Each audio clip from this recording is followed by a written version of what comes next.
Helior and Sean Cody back with our best in the game. It's defensive tackle Floyd Boucard. Floyd, spring camp, it's your second one, but in a new defense. How's it been going so far? It's been going amazing. I can't really complain. We got great coaching staff, people really supporting us, and we're really trying to see how the season's going to go this year, so I'm really excited about that. Yeah, a couple of new coaches for you. Obviously, we just had Coach Patterson on, so a new defensive coordinator and a new defensive line coach, and Coach Jones there. You guys have obviously worked together before. What's it like to see your maybe one of the guys, assistant guys, get the head job, and now you're working with him daily? Man, I'm just so proud of what he did, just his journey, and seeing where he's at right now, and now that he got promoted, is just he's really blessed and thankful for that, and he's really coming in the room and giving his all each and every day, just pushing everybody and just trying to make his name for himself and just showing us that we really got talent and pushing us. How do you look back on your freshman season? You got playing time, faced adversity with an injury, came back, got to play for the end of the season. How do you look back on that first go as a Trojan? I just felt like I came in, like I always say, I had a chip on my shoulder, and it's just like I had an opportunity. You don't really get those a lot. So as soon as I got my opportunity, I took it and I ran with it. And now we're here on season 2 and we're ready to shock the world again. Keely, I'll tell you what I saw in his first year film. Please do. There was a lot of names that were coming in this year. A lot of, you think about Jakeem Stewart was a big name coming in, Big Jaw. A lot of big names are coming in. But every week when I turned on the film, this guy was pass rushing his butt off. He was really getting after it. He really popped off the film. Talk about that first year and what you wanted to bring. Obviously, we talked about Jakeem. He was a big name, but you really made a name for yourself last year as you, like I said, you really popped in that pass rush. Yeah, pass rush is really something I take pride in. But like coaches always say, if you want to pass rush, you got to stop the run first. So I really stopped the run, and then we got to pass rush, go get money on the quarterback. So that's something I really enjoy, pass rush, and to get a sack on the quarterback. Speaking of Jakeem Stewart, it seems like you two are pretty close. How do you describe your bond with him? That's my brother. I'm not going to lie to you. Me and Jakeem, just when we first got on campus, we got the same mindset. We both trying to see each other at the top. So it's just like we had a bond inseparable since. Let's hear about the journey, man. From Canada to Florida to the West Coast. Talk about that long journey you made since start as a young man playing ice hockey in Canada. I mean, it's just like you said, playing ice hockey, but then it's just like I had to take a decision.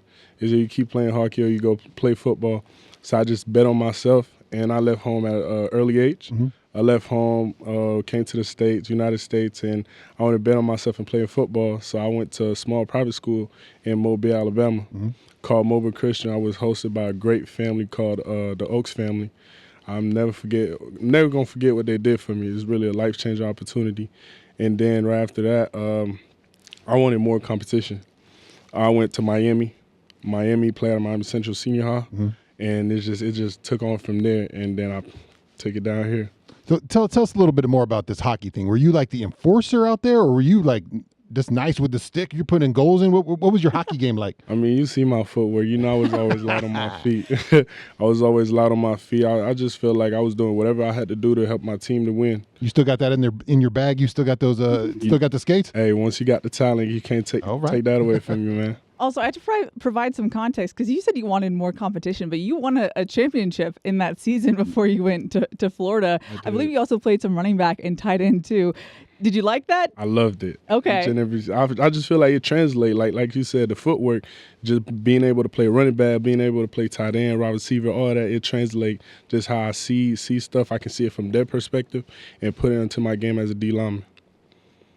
I mean, it's just great stuff to watch out there. Like I said, we talked about, obviously a good freshman year, but you want to make strides forward. What's something in your game that you're going to work on in this offseason, maybe right now in spring, or as this thing goes along? What's something that Floyd Boucard has to work at and get his game to the next level this season?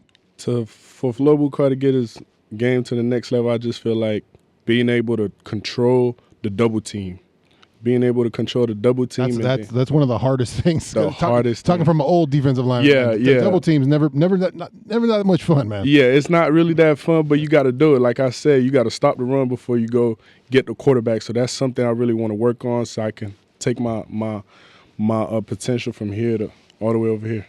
31 true freshmen were added to the roster this spring. You were a spring enrollee last year. Can you give us the perspective of what's it like coming in the spring, but also what does that do for you? How prepared were you coming into the fall? I just feel like it all depends on you as a player. Some people, it takes a longer time to get adjusted to the defense, to get adjusted just to college in general. So I just feel like coming in early, it helped me a lot to get adjusted with everything. So I was ready by fall camp. I was ready to attack the season.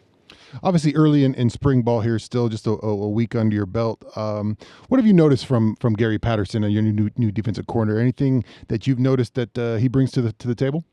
I just feel like just before even all that, just the coaching staff that he brought, people, we really together as one. Everybody can crack jokes. Everybody can go talk to each other personally. But on the field, I just feel like he always got more of an old school, but it's really effective. Mm-hmm. It's old school, but it's amazing. I love it so far, and I just can't wait for y'all to see what he's building up and what we're going to show up for week 1. Similarly, this was it is the first full offseason with Coach True. Yeah. What were winter workouts like? It was hard. It was hard, but we expect that. Like we said, we're trying to bring USC to back how it was back in the day. So I just feel like Coach True is really uplifting this standard and just making us great each and every single day, and just making sure we're disciplined, holding each other accountable.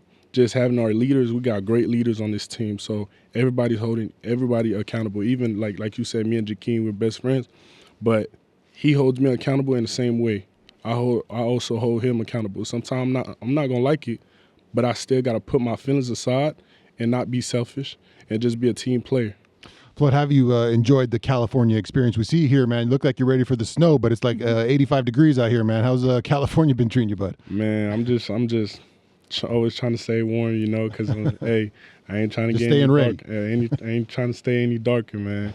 So just trying to stay ready, because it'd be cold in the classroom. Yeah, Everybody knows that AC pumping. True. AC pumping. Well, Floyd, thanks so much for coming on the show. We're excited to see you this fall.